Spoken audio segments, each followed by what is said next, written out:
All right, hi friends. This is our Unit 4, Weeks 3 and 4 test. The first story, Changing Seasons. You can't feel it, but Earth is always moving. It moves around the sun. Earth's trip around the sun takes 1 year. During the year, different areas on Earth get warmer and colder. These changes are called seasons. What causes the seasons?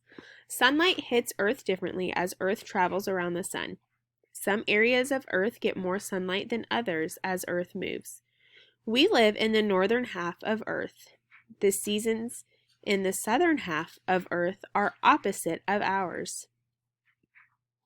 During our winter, our half of Earth tilts or leans away from the sun, so we do not get as much heat from sunlight.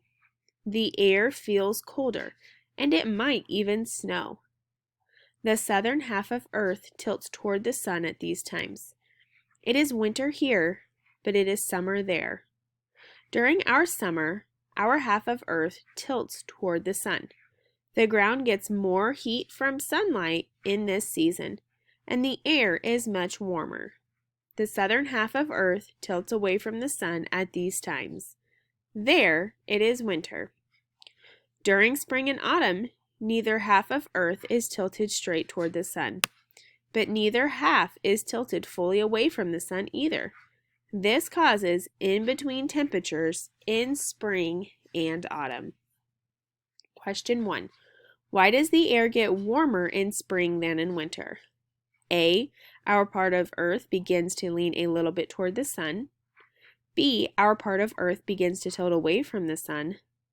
C. The sun begins to burn hotter at this time of year. D. The sun is only half as far away from Earth. Number 2. Why is it winter in the southern half of Earth when it is summer here? A. The different sides of Earth cannot all lean toward the sun at the same time. B. The southern half of Earth is always colder than the northern half. C. The different seasons happen when the sun gets larger or smaller. D. One side of the sun is much hotter than the other side. Story 2, Caves. There is a beautiful world below the ground. It is the world of caves. Many people think of caves as openings in mountains, but caves are much larger than their openings. The largest part of a cave is underground, where it can't be seen. Caves are made up of big, empty spaces. Some of these spaces are so enormous that they can fit many people. Caves are made by water wearing away rock. Rain trickles down the sides of the rock and drips into cracks in the rock. Over time, the rock wears away. Most caves form in a soft type of rock that wears away more quickly than the other rocks. As the rock wears away, the cracks in it become larger and larger. Empty spaces start to form. These spaces keep getting larger until they become big enough for people to walk into. This happens very slowly. It takes thousands of years for a cave to form. Question number 3. Read the sentence from the passage. Some of the spaces are so enormous that they can fit many people. What does enormous mean in this sentence? A. Scary. B. Pretty. C. Very dark. D. Very big. Number 4. Read the sentence from this passage. Rain trickles down the sides of the rock and drips into cracks in the rock. Which word from the sentence best helps you understand what trickles means? A. Rain.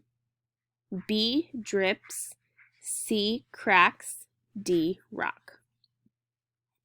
Last story. Water, water everywhere. This is a picture of the Earth, the globe. The shaded area shows Earth's oceans. Have you ever seen a picture of Earth taken from space? From there, it is easy to see how much of our planet is covered by water. Earth looks mostly blue from all that water. The amount of water on Earth is constant, never changing. Water on Earth cannot disappear, but it can move around. Where can you find water on Earth? Oceans hold almost all the water on Earth. They are the reason our world looks blue from space.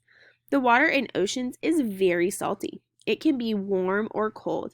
It is always moving, making currents of water that are fast and strong.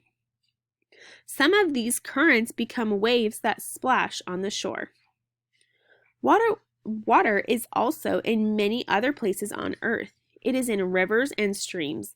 It is in ponds and lakes. Water in these places is not salty, so it is called fresh water. This water also moves from place to place. Water in small streams joins bigger rivers. Most of the big rivers join oceans. There, the fresh water turns into salt water. In cold places, water freezes into big blocks of ice that float in oceans or snow that covers the tops of mountains. You can also find water underground in spaces between rocks and dirt. Earth even has underground rivers. Where do rain and snow come from? The water underground and on land comes from rain and snow. Water from rain and melting snow soaks into the ground or forms streams, rivers, ponds, or lakes. But how does water get into the sky to make rain and snow? The sun warms earth and its waters. If water is heated enough, some goes up into the air and stays there. Water in the air is invisible most of the time, so you do not know it is there. This is because the water is in very tiny drops. When many tiny drops of water move together, they make clouds you can see, which are very light and float on air. When the weather is stormy, the drops grow bigger until they are too heavy to stay up in the air. Then they fall to earth as rain, or they freeze and fall as snow.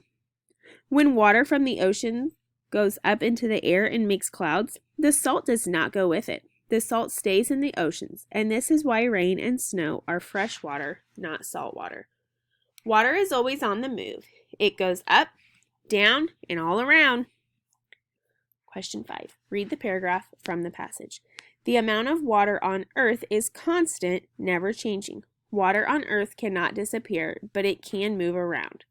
What does constant mean in this paragraph? A, different at times. B, going away. C, always the same. D, brand new. Read the sentence from the passage. Number 6. The water in oceans is very salty. It can be warm or cold. It is always moving, making currents of water that are fast and strong. Some of these currents become waves that splash on the shore. What does currents mean? A, puddles of rainwater. B, water in clouds. C, moving water. D, frozen water. Number 7, what causes fresh water to become salty? A, it flows underground. B, it flows into an ocean. C, it escapes the ocean into the air. D, it falls from the sky as rain or snow. 8, read the sentence from the passage. Water in the air is invisible most of the time, so you do not know it is there. What does invisible mean in this sentence? A, very fast. B, not important. C, very quiet. D, not seen. Number 9. What happens when drops of water in the air move together? A, they make clouds. B, they fill up oceans. C, they travel underground. D, they fall back down to earth. Number 10. Match each cause on the left with the effect on the right and draw a line from each cause to the correct effect. So friends, if my cause is the sun warms water on earth, would the effect be that water falls to earth as rain or snow? If sun warms water on earth, would the effect be earth looks blue from space? Or sun warms water on earth, would the effect be some water escapes into the air? Cause 2, drops of water in clouds get bigger. Is the effect that water falls to earth as rain or snow? Earth looks blue from space, or some water escapes into the air. Last cause, there are large oceans on earth. Would the effect be that water falls to earth as rain or snow? Earth looks blue from space, some water escapes into air. Make sure your name's on the front and turn it in.